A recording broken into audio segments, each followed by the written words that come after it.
Magandang hapon mga ka-happy hour. Narito ang mga balita para sa MBC TV Network News Update 5 PM edition. PBBM biyaheng Leyte kahapon pangungunahan ang pagpapasinaya sa Yolanda Permanent Housing Projects. Biyaheng Leyte kahapon si Pangulong Ferdinand Marcos Jr. na siyang unang out-of-town na biyahe para sa taong 2025. Pangungunahan ng Pangulo ang ceremonial turnover ng 8 na kumpletong Yolanda Permanent Housing Project sa Leyte, Samar at sa Biliran. Pasadong alas 10 ng umaga, inaasahang darating ang Pangulo sa bayan ng Burauen para sa briefing sa pag-turnover ng mga pabahay.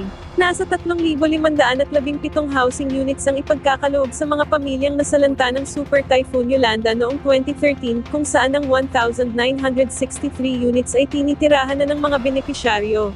Makakasama ng Pangulo sa event sina National Housing Authority General Manager Joe Bentay, House Speaker Martin Romualdez, at iba pang opisyal. Samantala, daloy ng trapiko sa NLEX, inaasahang babagal dahil sa konsyerto ng 17 K-pop group sa Philippine Arena.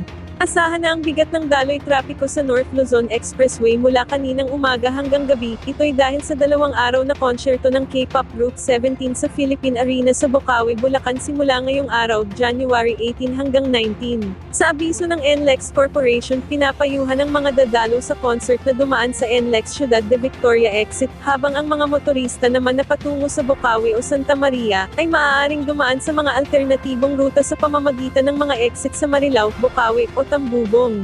Tiniyak ng pamunuan ng NLEX na magde-deploy sila ng mga traffic personnel para umasiste sa NLEX covered areas. At yan ang mga balita para sa MBC TV Network News Update 5 PM edition. Samahan ninyo kami bukas mula alas 9 ng umaga, hanggang alas 5 ng hapon.